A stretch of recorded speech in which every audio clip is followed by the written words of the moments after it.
আজকে আমি তোমাদের ওয়েস্ট বেঙ্গল বোর্ডের দ্য শিপরেক সেলর এই গল্পের 85 পেজটা পড়িয়ে দিচ্ছি। এর আগের দিন কিছুটা হয়ে গেছে, তারপর থেকে পড়াচ্ছি। তাহলে সবাই দেখো। After a long spell of rain, দীর্ঘদিন বৃষ্টির পর, বা বলতে পারো after a long spell of rain মানে একটানা বৃষ্টির পর, I saw some fair weather around 7th November. 7ই নভেম্বরের কাছাকাছি আমি কিছু ভালো আবহাওয়া দেখতে পেলাম। 7ই নভেম্বরের কাছাকাছি আমি কিছু ভালো আবহাওয়া দেখতে পেলাম। I spend the next couple of days making small wood boxes to keep my provisions dry from the rain. পরের দুই একদিন আমি ছোট কাঠের বাক্স তৈরি করে কাটালাম। I spend the next couple of days making small wood boxes. পরের দুই একদিন আমি ছোট কাঠের বাক্স তৈরি করে কাটালাম। To keep my provision dry from the rain, যাতে বৃষ্টি থেকে আমার খাদ্য সামগ্রী শুকনো রাখা যায়। To keep my provision dry from the rain, যাতে বৃষ্টি থেকে আমার খাদ্য সামগ্রী শুকনো রাখা যায়। Among the things I rescue from the ship, জাহাজ থেকে আমি যে জিনিসগুলো উদ্ধার করেছিলাম। Among the things I rescued from the ship, জাহাজ থেকে আমি যে জিনিসগুলো উদ্ধার করেছিলাম। There was a small bag of corns meant for poultry feed, তার মধ্যে হাঁস মুরগির খাবারের জন্য রাখা ভুট্টার একটি ছোট ব্যাগও ছিল। তার মধ্যে হাঁস মুরগির খাবারের জন্য রাখা ভুট্টার একটি ছোট ব্যাগও ছিল। এখানে পোলট্রি মানে কিন্তু হাঁস মুরগি, পোলট্রি মানে হাঁস মুরগি। আর মেন্ট ফর মানে রাখা, মনে রাখবে মেন্ট ফর মানে হচ্ছে রাখা, আর পোলট্রি মানে হাঁস মুরগি। আর ফিড মানে কি? ফিড মানে হচ্ছে পশু পাখির খাবার, ফিড মানে পশু পাখির খাবার। আর কর্নস মানে শস্য বলতে পারো, বা বলতে পারো ভুট্টা। Most of it had been devoured by rats, এর বেশিরভাগই ইঁদুরেরা খেয়ে ফেলেছিল। Most of it had been devoured by rats, এর বেশিরভাগটাই ইঁদুরেরা খেয়ে ফেলেছিল। I saw nothing but husks and dust in the bag, আমি ব্যাগের মধ্যে ভুট্টার খোসা এবং তুষ, মানে ভুট্টার যে তুষ হয় সেই তুষ ছাড়া আর কিছুই দেখতে পেলাম না। I saw nothing but husk and dust in the bag, আমি ব্যাগের মধ্যে ভুট্টার খোসা এবং ধুলো বলতে পারো, কিংবা বলতে পারো তুষ, এই ভুট্টার তুষ ছাড়া আর কিছুই দেখতে পেলাম না। নাথিং বাট মানে ছাড়া আর কিছুই নয়, নাথিং বাট মানে ছাড়া আর কিছুই নয়। আর হাক্স মানে হচ্ছে শস্যর খোসা, হাক্স মানে কি? শস্যর খোসা। আর ডাস্ট মানে ধুলো বলতে পারো, বা বলতে পারো তোমার হচ্ছে তুষ। তারপরে দেখো, I emptied the contents outside my wall, আমি ব্যাগের ভেতরের জিনিসগুলি আমার দেওয়ালের বাইরে খালি করে দিলাম। I emptied the contents outside my wall, আমি ব্যাগের ভেতরের জিনিসগুলি আমার দেওয়ালের বাইরে খালি করে দিলাম। কন্টেন্টস মানে কি? কন্টেন্টস মানে তোমার হচ্ছে, এমনিতে হচ্ছে কন্টেন্টস মানে উপাদান, কিন্তু এখানে কন্টেন্টস মানে ব্যাগের ভেতরের যে জিনিসপত্রটা ছিল, মানে যে ভুট্টার যে তুষ ছিল সেইটা। This was a little time before the great Reigns, এটি প্রবল বৃষ্টি শুরু হওয়ার কিছুটা আগের ঘটনা ছিল এটা। This was a little time before the great rain, মানে এটি প্রবল বৃষ্টি শুরু হওয়ার কিছুটা আগের ঘটনা এটা ছিল। এ মান্থ লেটার, এক মাস পরে, I discovered green Tux shooting out of the ground, এক মাস পরে আমি মাটি থেকে সবুজ ডাটা বেরিয়ে আসতে দেখলাম। আ মান্থ লেটার মানে এক মাস পরে, আই ডিসকভার আমি দেখলাম, গ্রিন টক্স শুটিং সবুজ ডাটা বেরিয়ে আসছে। গ্রিন টক শুটিং মানে সবুজ ডাটা বেরিয়ে আসছে আউট অফ দ্য গ্রাউন্ড, কোথা থেকে? মাটি থেকে।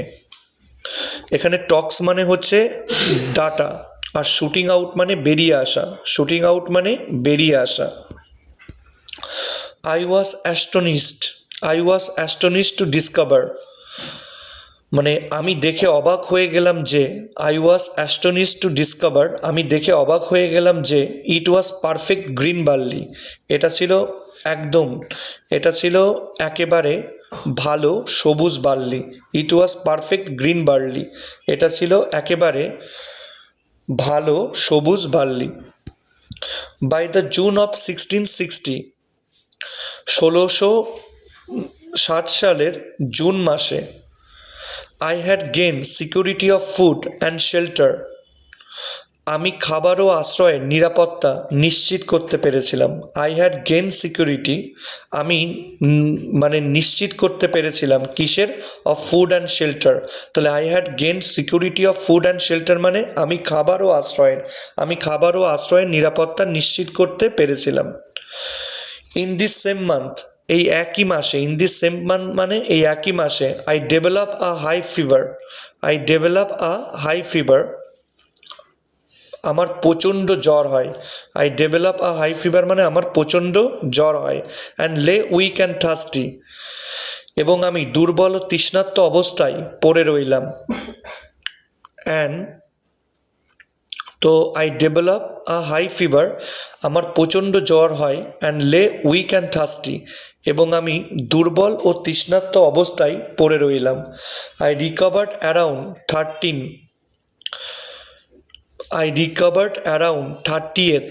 38th and gradually felt stronger than the day before. 30 তারিখের কাছাকাছি আমি সুস্থ হয়ে উঠলাম। I recovered around 30th, আমি 30 তারিখের কাছাকাছি সুস্থ হয়ে উঠলাম। and gradually felt stronger than the day before, এবং আগের দিনের থেকে বা আগের দিনের তুলনায় বলতে পারো, আগের দিনের তুলনায় ধীরে ধীরে বেশি শক্তিশালী বোধ করলাম। আগের দিনের তুলনায় ধীরে ধীরে শক্তিশালী বোধ করলাম। On the 50th, on the ও on fifth, on fifth, on 15th, on 15th of July, 15ই July, I took a more particular survey of the island, আমি দ্বীপটির আরও আমি দ্বীপটি আরও ভালোভাবে জরিপ করলাম।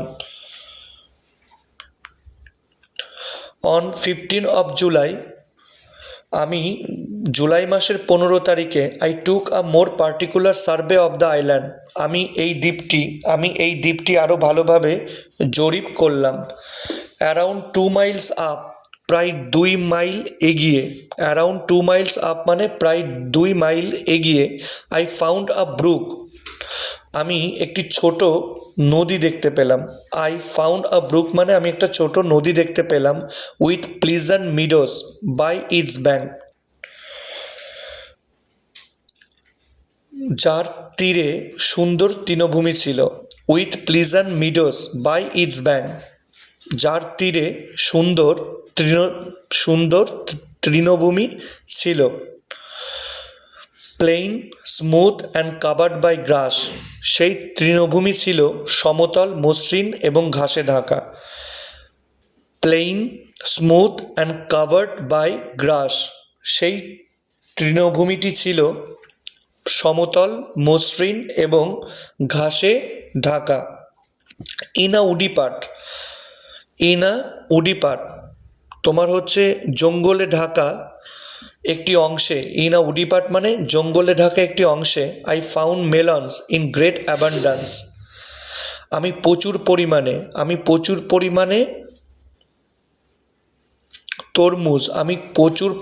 তরমুজ গাছ দেখতে পেলাম। I found মেলনস in great abundance, আমি প্রচুর পরিমাণে তরমুজ গাছ দেখতে পেলাম বা আমি প্রচুর পরিমাণে তরমুজ পেলাম। অ্যান্ড গ্রেপ ট্রিস, এবং আঙুরের গাছ পেলাম। অ্যান্ড গ্রেপ ট্রিস মানে এবং আঙুরের গাছ পেলাম। The grapes were ripe and rich, আঙুরগুলো ছিল পাকা ও রসালো। The grapes were ripe and rich মানে আঙুরগুলো ছিল পাকা ও রসালো। ফার্দার ইনটু দ্য ল্যান্ড, আরও একটু ভেতরের দিকে গিয়ে, ফার্দার ইনটু দ্য ল্যান্ড মানে আর একটু ভেতরের দিকে গিয়ে, I found a great number of Coca, orange and lemon trees. আমি প্রচুর কোকো, কমলা এবং লেবুর গাছ পেলাম। I carried great parcel of fruit হোমওয়ার্ড। আমি প্রচুর ফলের বোঝা বাড়ির দিকে নিয়ে গেলাম। I carried great parcel of fruit হোমওয়ার্ড। আমি প্রচুর ফলের বোঝা বাড়ির দিকে নিয়ে গেলাম। এবং the journey took me 3 days। এবং এই যাত্রায় আমার 3 দিন সময় লেগেছিল। And the journey took me 3 days। এবং এই যাত্রায় আমার 3 দিন সময় লেগেছিল। I was tempted to transfer my habitation to this valley of fruits. আমি এই ফলের উপত্যকায় আমার বাসস্থান সরিয়ে নিয়ে যেতে প্রলুব্ধ হয়েছিলাম। আমি এই ফলের উপত্যকায় আমার বাসস্থান সরিয়ে নিয়ে যেতে প্রলুব্ধ হয়েছিলাম। টেম্পটেড মানে প্রলুব্ধ হয়েছিলাম বা আকৃষ্ট হয়েছিলাম। আর ট্রান্সফার মানে সরিয়ে নিয়ে যাওয়া। হ্যাবিটেশন মানে বাসস্থান। আই ডিড নট, আমি তা করিনি। আই ডিড নট মানে আমি তা করিনি। বিকজ মানে কারণ। আই স্টিল হোপ, কারণ আমার তখনও আশা ছিল। বিকজ মানে কারণ। আই স্টিল হোপ, কারণ আমার তখনও আশা ছিল। To be rescued by some passing ship on the sea. সমুদ্র দিয়ে যাওয়া কোনো জাহাজ আমাকে উদ্ধার করবে। সমুদ্র দিয়ে যাওয়া কোনো জাহাজ আমাকে উদ্ধার করবে। I did not want to enclose myself in hill and woods. আমি নিজেকে পাহাড় ও জঙ্গলের মধ্যে আবদ্ধ করে রাখতে চাইনি। I did not want to enclose myself, আমি নিজেকে আবদ্ধ করে রাখতে চাইনি। ইন হিল অ্যান্ড উডস, পাহাড় এবং জঙ্গলের মধ্যে। I stayed in view of the sea. আমি সমুদ্রকে দেখা যায় এমন জায়গায় থাকলাম। I stayed in the view of the sea মানে আমি সমুদ্রকে দেখা যায় এমন জায়গায় থাকলাম। 10 months had passed since I had set foot on this island। আমি এই দ্বীপে পা রাখার পর 10 মাস কেটে গিয়েছিল। 10 months had passed since I had set foot on this island। আমি এই দ্বীপে পা রাখার পর 10 মাস কেটে গিয়েছিল। সেট ফুট মানে পা রাখা। তাহলে তারপরের প্যারাটা দেখো। Previously I had no lamp after dark. এর আগে অন্ধকারের পরে আমার কোনো বাতি ছিল না। প্রিভিয়াসলি মানে এর আগে। I had no lamp after dark, অন্ধকার হয়ে যাওয়ার পরে। আই হ্যাড নো ল্যাম্প মানে আমার কাছে কোনো বাতি ছিল না। I collected a little tallow. আমি কিছুটা পশুর চর্বি সংগ্রহ করেছিলাম। I collected a little tallow, আমি কিছুটা পশুর চর্বি সংগ্রহ করেছিলাম। And a small clay dish, এবং একটি ছোট মাটির পাত্রও সংগ্রহ করেছিলাম। তাই আই কালেক্টেড মানে আমি সংগ্রহ করেছিলাম। আর লিটিল ট্যালো একটি মানে কিছুটা পশুর চর্বি। And a small clay dish এবং একটি ছোট মাটির পাত্র। To this I added a wick, এর সঙ্গে আমি একটি সলতে যোগ করলাম। To this I added a wick, এর সাথে আমি একটি সলতে যোগ করলাম। I had thus made myself a lamp, এইভাবে আমি নিজের জন্য একটি বাতি তৈরি করে ফেলেছিলাম। I had thus made myself a lamp, এভাবে আমি নিজের জন্য একটি বাতি তৈরি করে ফেলেছিলাম। I now began to seriously consider the circumstances I was reduced to.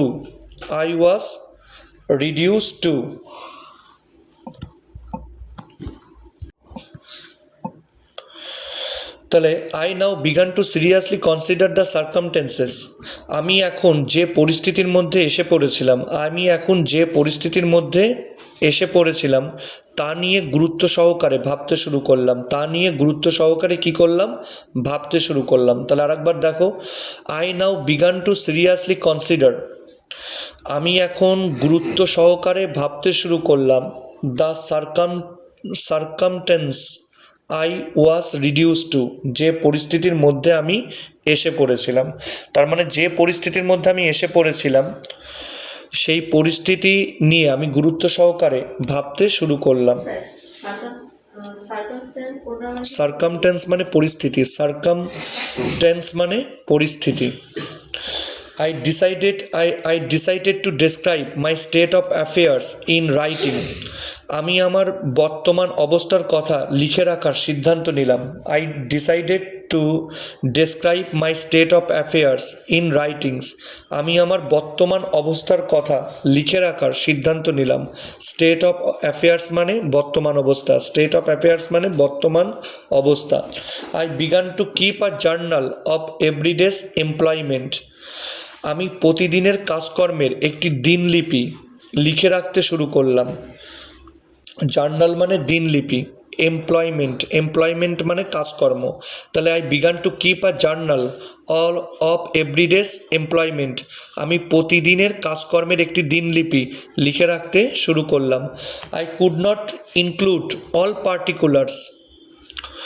আমি সব বিস্তারিত তথ্য লিখতে পারিনি। I could not include all particulars মানে আমি সব বিস্তারিত তথ্য লিখতে পারিনি। বিকজ মানে কারণ। Gradually I ran out ink. ধীরে ধীরে আমার কালি শেষ হয়ে গেল। Gradually I ran out ink. ধীরে ধীরে আমার কালি শেষ হয়ে গেল। I found by the notches. I found by the নসেস।